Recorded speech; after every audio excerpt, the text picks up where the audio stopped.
दुनिया में जहां कहीं भी, जिन देशों में भी भ्रष्टाचार पर अंकुश लगाया गया, दुनिया के जो सबसे ईमानदार देश हैं, जो सबसे ईमानदार व्यवस्था है, फिनलैंड है, स्वीडन है, डेनमार्क है, न्यूजीलैंड है, उन व्यवस्थाओं को अगर आप ध्यान से जाकर देखिएगा, वहां पर लोगों ने वहां की व्यवस्था में 4 बात को किया है।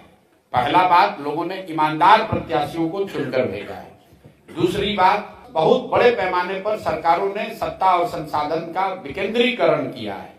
तो हम लोग यहाँ चाहते हैं, इसीलिए जन स्वराज का नारा है सही लोग, मजबूत आदमी नहीं, गलत आदमी नहीं, चाहे कमजोर व्यक्ति हो लेकिन ईमानदार हो, सही हो, उसको ही चुनाव में हम लोग उतारेंगे।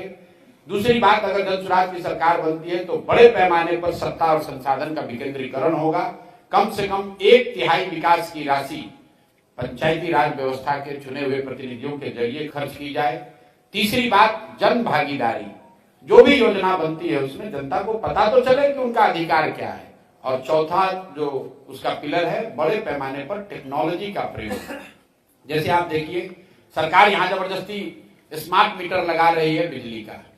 किसी ने नहीं पूछा कि भाई जब तुम नल जल योजना बना रहे थे, अगर तुमने नल जल योजना में स्मार्ट मीटर लगा दिया होता तो पटना में बैठे बैठे पता चलता कि कौन सा मोटर ऑन हुआ, कितना पानी निकला, किसने कितना पानी कंज्यूम किया, तो वो तो भ्रष्टाचार पूरा उसमें कम हो जाता। अभी सरकार को पता ही नहीं कि कितना नल जल योजना कब चल रही है कि नहीं चल रही है।